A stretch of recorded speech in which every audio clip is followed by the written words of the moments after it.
बिस्मिल्लाहिर्रहमानिर्रहीम। अस्सलाम वालेकुम नादरीन, आप यूट्यूब चैनल देख रहे हैं। मैं इमरान खान हूँ। अभी जो लेटेस्ट खबर आई है, जब मैं ये वीडियो रिकॉर्ड कर रहा हूँ, तो सऊदी अरब में जो दारुल हुकूमत रियाद है, वहाँ अमरीकी एम्बेसी के ऊपर धमाका हुआ है, बड़ा खौफनाक। और उसके मनाज़र जो हैं वो रिपोर्ट किए जा रहे हैं। अभी ये सोशल मीडिया पे आई है खबर, कुछ इसराइली मीडिया इसको रिपोर्ट कर रहा है। इसकी तस्दीक अभी नहीं हो सकी, लेकिन ये धमाका रिपोर्ट हुआ है। एक जो सबसे इम्पॉर्टेंट चीज़ मैंने देखी वो ये कि अमरीकी वज़ीर जंग, इसका नाम पहले वज़ीर दिफ़ा होता था, वज़ारत दिफ़ा थी, फिर वज़ारत जंग उसको कर दिया डोनाल्ड ट्रंप आने के बाद। डोनाल्ड ट्रंप के अज़ाइम कुछ शायद अलग थे। तो ये जो वज़ारत जंग है, इसके वज़ीर पीट हेगसेट, इन्होंने एक प्रेस कॉन्फ्रेंस की है। अगर आप उस प्रेस कॉन्फ्रेंस को निकाल कर सुने तो आपको कुछ चीज़ें बड़ी क्लियर हो जाती हैं। यानी सारी कहानी उस प्रेस कॉन्फ्रेंस के अंदर है। यानी उनके जुमले, उनके अल्फाज तो आप एक तरफ रख देना, उन्होंने कुछ बड़ी मुतासब बातें भी की हैं, दीन को लेकर, इस्लाम को लेकर, मज़ाहिब को लेकर। ख़ुद उनके अपने अकायद दुनिया जानती है, लेकिन चलें सिर्फ उनकी बॉडी लैंग्वेज पे बात करते हैं। काफ़ी फ़िक्रमंदी उनके चेहरे पे नज़र आ रही थी। फिर एक तज़ब्ज़ुब था, एक बौखलाहट थी उनके चेहरे पे नज़र आ रही थी। फिर जो वो अल्फाज बोल रहे थे ना, वो बार बार उनके होंठ खुश्क हो रहे थे, वो अपनी ज़बान अपने होंठों पे फेर रहे थे बार बार। वो अपना वज़न बरकरार नहीं रख पा रहे थे। कभी एक टांग के ऊपर सारा वज़न डालते थे, कभी दूसरी टांग के ऊपर सारा वज़न डालते थे। ये चीज़ें बताती हैं कि जो बोलने वाला है वो पूरा कॉन्फिडेंट नहीं है, और जो सिचुएशन वो बताना चाह रहा है एक्चुअली वो सूरत हाल नहीं है। तो बॉडी लैंग्वेज में कोई एतमाद नहीं था, अपना वज़न बार बार वो शिफ्ट कर रहे थे, और कुछ अल्फाज को वो चबा चबा के जानबूझकर ज़ोर देकर बोल रहे थे कि मेरी बात में वज़न नहीं है तो कम से कम मेरे बोलने में वज़न पैदा हो जाए। ये हमने पाकिस्तान में भी होते हुए देखा है। तो ये प्रेस कॉन्फ्रेंस सारी कहानी सुना रही थी। डोनाल्ड ट्रंप ने दो तीन बड़ी अहम बातें की हैं। एक तो डोनाल्ड ट्रंप ने ऐलान किया है कि वो जल्दी एक बड़ा हमला करने वाले हैं ईरान के ऊपर। और देखें, ये बात ठीक है कि अमेरिका को कुछ बहुत बड़ा करना पड़ेगा और इस लड़ाई को ख़त्म करना पड़ेगा, क्योंकि अमेरिका की तवक्कुआत के बिल्कुल उल्टा चला गया काम। डोनाल्ड ट्रंप ने यह भी कहा कि मैं ये नहीं कहूँगा बाकी लोगों की तरह कि ज़मीन पर हमने फ़ौजें नहीं भेजनी। हम ज़मीन पे फ़ौज भेज सकते हैं, ज़मीनी फ़ौज उतार सकते हैं ईरान के अंदर। और ईरानी तो इस बात का इंतज़ार कर रहे हैं कि किसी तरह कोई फ़ौज उनके हत्थे चढ़े और वहाँ ज़मीन पे कोई फ़ौज उसी तरह आ जाए जैसे इराक़ में या अफ़गानिस्तान में आई थी, तो इनको लग पता जाएगा। अमरीकी जर्नैल ख़ुद कह चुके हैं कि उन्हें शिकस्त हुई अफ़गानिस्तान के अंदर। हम 20 साल तक लड़ते रहे और उसके बाद हुकूमत वापस उन्हीं लोगों ने ले ली जिनके साथ हम 20 साल तक लड़ते रहे। तो वहाँ पर एक शिकस्त हुई थी, हम रजीम भी बदल नहीं सके वहाँ पर। तो इसी तरह ईरान के अंदर ये कैसे जीत जाएंगे? ईरान की बड़ी लंबी तारीख है, वो बहुत सख्त लोग हैं और वो तो बदले की बात कर रहे हैं उनके लोग। यानी अगर आप ईरान और इसराइल के बीच में मुवाजना करना चाहें, बहादुरी का फ़र्क आप करना चाहें, तो आपको साफ नज़र आ रहा है जितने इसराइली शहरी हैं वो बंकरों के अंदर घुसे हुए हैं, नीचे तहखानों के अंदर घुसे हुए हैं। जितने ईरानी शहरी हैं वो शहरों के अंदर बाहर निकल के फिर रहे हैं। बड़े बड़े शहरों में रात के अंधेरे में, दिन की रोशनी में वो सड़कों के ऊपर इज्तिमा कर रहे हैं, बड़े बड़ी तादाद में निकल रहे हैं लोग। वो क्यों निकल रहे हैं? वो ख़ामनाई के शहादत के बाद लोग बहुत बड़ी तादाद में बाहर आ रहे हैं। तो ईरानी दिलेर कौम है, उनकी एक बहुत बड़ी तारीख है। इसराइली जो हैं वो अब बुज़दिली दिखा रहे हैं, उनके पास सहूलतें बहुत ज़्यादा हैं, वो बहुत ज़्यादा आसान पसंद हो गए हैं, उनकी ज़िंदगी बहुत आसान हो गई है, आसाइशों वाली ज़िंदगी है। तो वो सारे बंकरों में चले जाते हैं, वो लड़ने में बिलीव नहीं करते और वो कोशिश करते हैं कि उनके हिस्से की लड़ाई कोई और लड़े। अब ईरान ने क्या किया? ईरान ताबड़तोड़ हमले कर रहा है। ईरान ने इसराइल को तख्ता मश्क बना लिया। इसराइली शहरों के ऊपर वो ऐसे बम मारता है जैसे बारिश कर रहा है बमों की, और छोटे और बड़े मिसाइल ईरान इस्तेमाल कर रहा है। फिर मिसाइलों की तादाद भी उनकी बहुत ज़्यादा है, इस बारे में कोई रिपोर्टें भी आ गई हैं, मैं आपके साथ शेयर कर देता हूँ।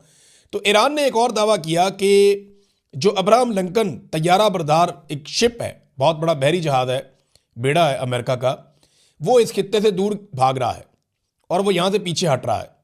और उसकी वजह यह है कि ईरानी मिसाइलों की हदूद से वो बाहर निकलना चाहता है, और उनके लिए प्रॉब्लम यह है कि वो बहुत कीमती है, उसके ऊपर उनके तैयारे भी हैं, उसके ऊपर उनकी बड़ा सेटअप लगा हुआ है। अगर वो तबाह हो जाता है तो अमेरिका का तो बहुत बड़ा नुकसान हो जाएगा। दुनिया को जिन अपने बहरी बेड़ों के ज़रिए से अमेरिका दबाता है, उनमें एक बहरी बेड़ा ये भी है। तो ईरान का ये दावा है कि वो इस खित्ते से भाग रहा है। दूसरा, ईरान का दावा है कि बहुत बड़ी तादाद में उन्होंने अमेरिकन फ़ौजी मारे हैं, जबकि अमेरिकन ने अब एतराफ़ किया है कि 6 फ़ौजी उनके मारे गए हैं और 20 के करीब उनके फ़ौजी ज़ख्मी हुए हैं। ये अमेरिकन एतराफ़ है। अब देखिए, दोनों तरफ से चीज़ों को एग्जेजरेट तो किया जाता है जब भी जंग होती है। जब भी जंग होती है ऐसा होता है। ईरान अमेरिकन फौजियों की हलाकतें ज़्यादा बताएगा और अमेरिका कम बताएगा, ये तो होगा। लेकिन मैं आपके सामने सिचुएशन फिर भी रख रहा हूँ।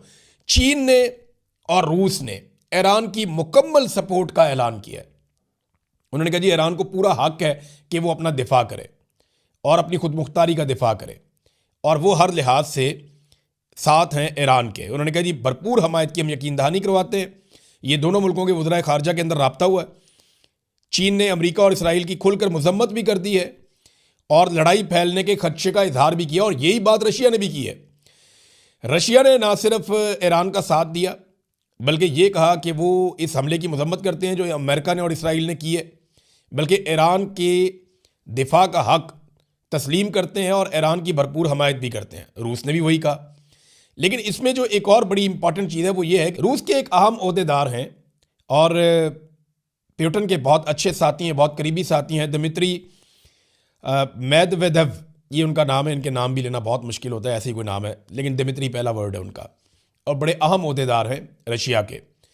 उन्होंने खबरदार किया है और ये वार्निंग जारी की है कि अगर डोनाल्ड ट्रंप नहीं रुकते तो यकीनी तौर पे तीसरी जंग अजीम शुरू हो सकती है, यानी एक आलमी जंग लग सकती है। और ये प्यूटन के बहुत करीबी साथी हैं। इन्होंने कहा अमेरिका ने खुद को और दुनिया को एक रिस्क में डाल दिया है। ये जो अमेरिका ने किया ये उन्हें नहीं करना चाहिए था। अब अमेरिका भी रिस्क में है और दुनिया भी रिस्क में है। द इकोनॉमिस्ट ने एक रिपोर्ट लिखी है और ये बात रशिया की ठीक है, चाइना भी ठीक बात कर रहा है कि अमेरिका ने अजीबोगरीब पंगा ले लिया, ये लड़ाई फैल सकती है। द इकोनॉमिस्ट का ये कहना है कि बहुत इम्कान है कि जंग अमेरिका हार जाएगा। और माजी में बराक ओबामा पर इसी बारे में तनकीद करने वाला डोनाल्ड ट्रंप वो कैसे अपने फौजियों को इस हलाकत में डाल सकता है। यानी डोनाल्ड ट्रंप ने कहा था बराक ओबामा को कि ये अपनी मकबूलियत को बढ़ाने के लिए ईरान के ऊपर अटैक कर सकता है, और अब डोनाल्ड ट्रंप ने खुद ईरान के ऊपर अटैक कर दिया है। और प्रॉब्लम पीछे दो बताए जा रहे हैं। एक तो मिड टर्म इलेक्शन जो आ रहा है अमेरिका में, डोनाल्ड ट्रंप की कोई तैयारी नहीं है, वो इलेक्शन जीतने की पोजीशन में बिल्कुल नहीं है। तो डोनाल्ड ट्रंप का मुहासबा भी हो सकता है। डोनाल्ड ट्रंप को जो है वो इम्पीचमेंट का सामना भी करना पड़ सकता है, और उन्होंने खुद कहा डोनाल्ड ट्रंप ने कि अगर मैं ये मिड टर्म हार गया तो मेरी इम्पीचमेंट पक्की है। दूसरा जो एप्स्टीन फाइल है, जिसके बारे में हमें मौका नहीं मिला बात करने का क्योंकि पाकिस्तान में इतने हालात ख़राब हैं, छोटे छोटे बच्चों के साथ जो ज़्यादतियों के मामलात हैं, उसमें डोनाल्ड ट्रंप का नाम आ रहा है और वो बहुत बुरी तरह फंस रहे हैं। तो इन सारी चीज़ों से बचने के लिए डोनाल्ड ट्रंप ने हड़बड़ा के इसराइल के कहने के ऊपर अटैक कर दिया ईरान पे, और वहाँ पे वो फंस गए। उन्हें लगता था कि 2-4 दिन में वो अपने अहदाफ हासिल कर लेंगे, लेकिन वो अहदाफ से लगातार दूर होते चले जा रहे हैं। वॉशिंगटन पोस्ट ने भी एक बड़ी अहम खबर दी है, और उनकी खबर के मुताबिक, ये खबर मैं आपको पढ़ के सुनाता हूँ, बड़ी इंटरेस्टिंग है। और उन्होंने कहा जी कि ट्रंप इंतजामिया के अरकान और पेंटागन में ईरान के तनाज़े को काबू से बाहर जाने के खदशात में इजाफा हो रहा है।